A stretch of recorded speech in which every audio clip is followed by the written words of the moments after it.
Então, nós vamos aqui estudar a parte de relacionamento motor-veículo, tá? Então, como que essa potência, esse torque, sai do motor, né, daquela potência efetiva lá, e chega até as rodas, ok? Bom, então nós temos aqui comportamento de um veículo, tá? Ele está numa subida com velocidade constante. Se ele está com velocidade constante, tá? Nós temos aí que a soma das forças externas que atuam sobre ele é nula, é zero. Tá? E aí o que nós temos? Nós temos a força de arrasto contrária ao movimento. Tá? Essa força de arrasto é devido a uma área que ele tem, uma área projetada perpendicular ao movimento. Tá? Devido à inclinação da rampa, tá? Nós temos aqui o peso, e aí nós vamos ter uma componente na direção desse plano inclinado. Tá? Então, o peso vai estar sempre para baixo, né? A força-peso. Então, nós vamos ter uma componente para trás aqui na direção do plano inclinado. Beleza? E além disso, nós temos a força de rolamento, né? Que é o atrito de rolamento aí das rodas com o chão, ok? Basicamente, são essas forças aí que estão atuando. Nesse caso, o atrito, apesar de ser indesejável, né? Ele atrapalha, mas tem hora que ajuda, né? Se não fosse o atrito, nós tínhamos que buscar outras formas aí de fazer o carro andar. Então, vamos lá. Então, ó, tá aqui, ó, força de arrasto, FA, G é força peso, alfa é o ângulo da rampa, F de rolamento é a força de rolamento e V é a velocidade do veículo, tá tudo aí. Tá? Bom, a força de arrasto, tá? A resistência aerodinâmica, né? Depende da forma do veículo. Né? Vocês vão ver que, na verdade, às vezes, uma pessoa na bicicleta tem um coeficiente de arrasto, né? Não necessariamente a força, né? Mas o coeficiente de arrasto maior que o de um carro. Tá? Quanto mais, assim, o pessoal fala aerodinâmico, na verdade, tem que ter, assim, ele cada vez mais, assim, a melhor aerodinâmica que tem é a forma de uma gota, né? Então, essa é a melhor maneira aí que tem, né? Por exemplo, ônibus geralmente tem uma força de arrasto maior que os outros carros aí, tá? Bom, sustentação, tá? É a força que atua perpendicular à força de arrasto, ok? Então, depende como é projetado o carro, se tem os aerofólios ou não, você vai ter uma sustentação maior ou menor. O terceiro tópico aí é o atrito na superfície, né? Então, esse aí, dependendo da situação, do pavimento, né, aumenta mais a força de arrasto, não. E você já sabe, né?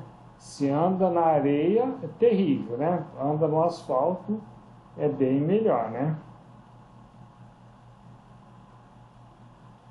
E por último, o fluxo de ar interno, né? Então, quer dizer, o ar interno que vai passando pelo motor, pela parte de baixo, por cima, né? Depende se está com a janela aberta ou não, né? Tudo vai depender de alguns detalhes, tá? Você vai ter uma força de arrasto maior ou menor, ok?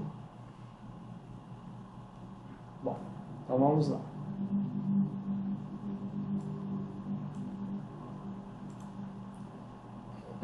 Força de arrasto devido à forma do veículo, né? Então a gente tem a forma básica do veículo, ok? Por exemplo, né, acho que o novo Fiesta, ele tem um coeficiente de arrasto, acho que 0,28, se não me falha a memória, tá? Os carros hoje giram em torno de 0,3, 30, né? Esses carros, né, eles têm uma coeficiente de arrasto bem pequeno. Tá? Temos também o contorno da carroceria, como o ar passa por ela, né?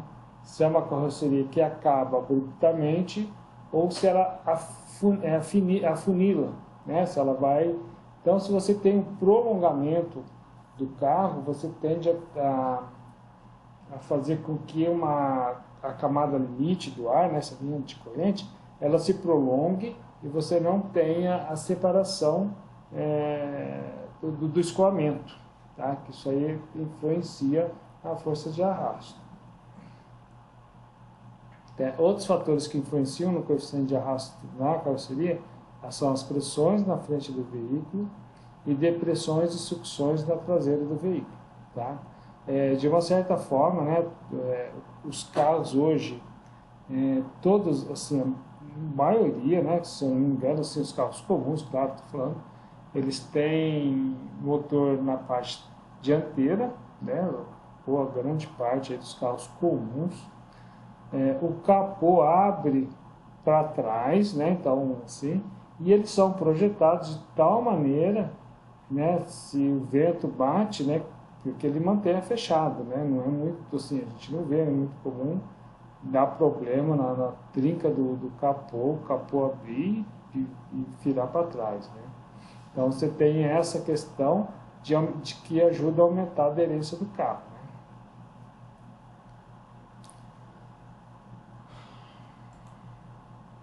Bom, força de arrasto devido à sustentação, tá? Esse arrasto induzido, tá? Que depende aí do movimento do veículo, da geometria, do fluxo de ar de grande velocidade e baixa pressão, e escoamento causado pela diferença de pressão entre a parte superior e inferior. Então, esse arrasto induzido acontece por isso mesmo. Se você tem uma superfície, tá? Às vezes ocorre o quê? Tá? Uma diferença de pressão entre a parte superior e inferior. Onde a pressão é maior, você tem uma velocidade menor do escoamento ali daquela superfície. Onde a pressão é menor, você tem uma velocidade maior. Então, devido a esses... Eu não tenho a figura aqui, mas tem de asa de avião, mas não do carro que eu não tenho. Mas não está aqui, eu deveria ter colocado. Esse escoamento, ele tende a escoar da pressão maior, da superfície de pressão maior para a superfície de pressão menor. Tá? Então, é isso que é chamado desse arrasto induzido, ok? Devido a essa diferença de pressão. Você tem a pressão geralmente normal que acontece, mas isso acontece muito em asas de avião também, tá? E aí, por isso que eles colocaram aqueles ingletes, tá? Para diminuir esse arrasto induzido, né? Para que na hora que acaba a asa do avião, o escoamento ele não passe, por exemplo, de baixo para cima, tá? E ocorrem os vórtices, tá? E eles colocaram aqueles ingletes para diminuir esse escoamento, né? Você não acaba com ele, mas você diminui esse arrasto induzido aí. Tá? Então esse arrasto induzido seria o arrasto que acontece nas laterais aí do carro, alguma coisa assim, que ele vai fazendo com que o escoamento passe de um lado para o outro. Tá? Então, ó, nós temos aí um carro em velocidade, né? Se a velocidade aumenta, a pressão diminui, ok? Então, nós temos esse caso aí da relação entre velocidade e pressão aí no caso. Tá?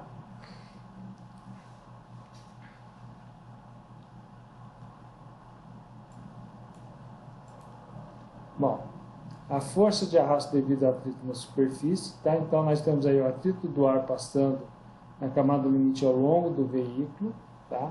E nós temos o meio externo, que geralmente é o ar, tá? Tanto é que quando chove, né, essa força de arrasto aí aumenta, né? Então você tem um arrasto maior. Nós temos aí a força de arrasto devido ao fluxo interno de ar, né? Nós já falamos, então você tem uma perda de energia do ar passando por dentro do veículo ou pelo motor, ao mesmo tempo que ele serve para o arrefecimento, né? natural está aqui, fluxo de ar de arrefecimento, ele também segura um pouco aí o carro, de um modo geral, tá? Bom, aqui tem uma figura, né, de um veículo, no caso de um caminhão aí, tá? Então a gente tem um fluxo de ar que passa aqui entre a parte aqui do motor aqui para poder refrigerar o motor, e também vai segurando o veículo, ok? Só um momentinho, pessoal. Então nós temos aí a força de arrasto. Geralmente a parte muito comum, que tanto serve para carro, para veículos, como para aeronaves também, é a densidade do meio, né? Geralmente o mais comum aqui no caso é o ar, né? Vezes a velocidade ao quadrado dividido por 2, tá? Então esse termo, ou V ao quadrado sobre 2, é a pressão dinâmica, tá? No caso de carro, tá? Vai ter o coeficiente de arrasto vezes a área frontal do veículo, tá bom? Então é projetado aí no plano perpendicular, ok?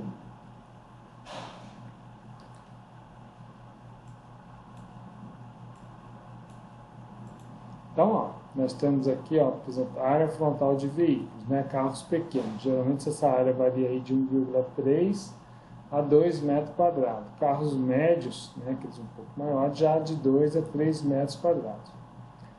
E caminhões grandes e ônibus, geralmente de 5,5 a 7,5 metros quadrados. Tá? Quanto maior o coeficiente de arrasto, é normal, né? Você vai ter um consumo maior de combustível, tá? E uma emissão maior aí de poluentes também, né? Por causa desse consumo aí de combustível.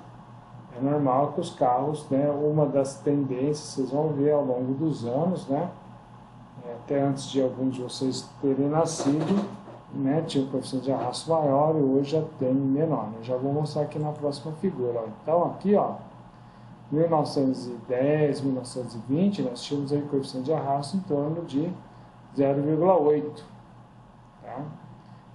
1940, né, já caiu para em torno de 0,6.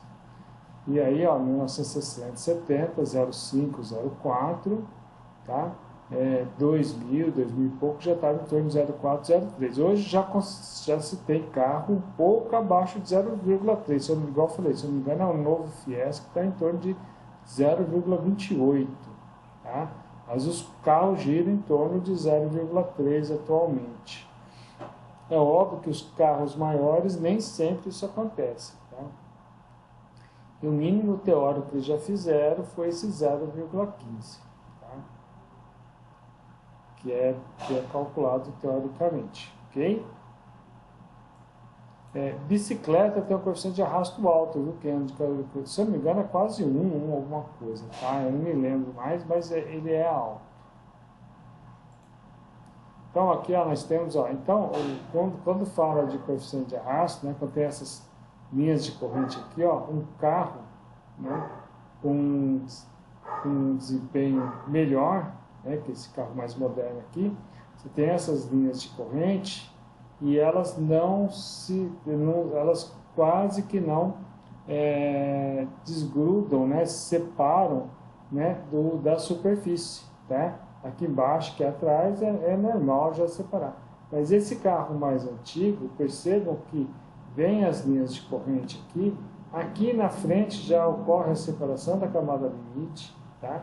E aqui vai esses rodamuinhos aqui, ó, né? É parecido com essa questão do escoamento também induzido, né? E um pouco da separação também. Aqui atrás tem uma separação maior, tá? Apesar disso aqui ter sido desenhado, né, ele reflete a diferença entre um carro antigo e um carro moderno.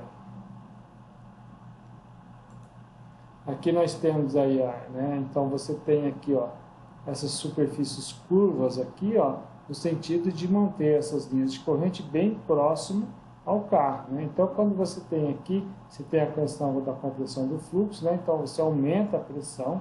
para aumentar a aderência do carro, né? A mesma coisa aqui, tá? Você tem essa dosagem, esse fluxo aqui, né? Por esse spoiler aqui, que ajuda a manter ele, né, mais próximo ao chão. Tem os carros mais modernos, né? Assim que isso aqui é até de acordo com a velocidade, né, ele muda a inclinação, não? Alguns carros de Fórmula 1 parece que tem esse esquema também, tá? Aqui não podemos deixar de apresentar o Fusca, né, o famoso Fusca, tá? Então você tem aqui essas linhas de corrente em torno do Fusca, que elas já são, né, não são tão boas igual do carro anterior, né? Você tem uma área aqui maior do carro. Mas também o Fusca de 1970, né, 60, 70, não dá para comparar, né? E aqui nós temos um carro de Fórmula 1 e aqui uma imagem, a figura do... Eu podia ter colocado maior essa figura, né? Fica melhor aí para ver, né? Por que eu não fiz isso antes, né? Então tá aí, tá? Mostrando o escoamento que passa pelo carro aí de Fórmula 1, ok? E por último aqui, ó, coisa de arrasto, né, de alguns tipos aí, tipo de veículo, né, carro conversível, né, 0,5 a 0,7, carro de corrida de 0,2 a 0,3, ônibus 0,6 a 0,7, caminhão 0,8 a 1,5, motocicleta 0,6 a 0,7, trator 1,30 e carro de passageiro de 0,25 a 0,45.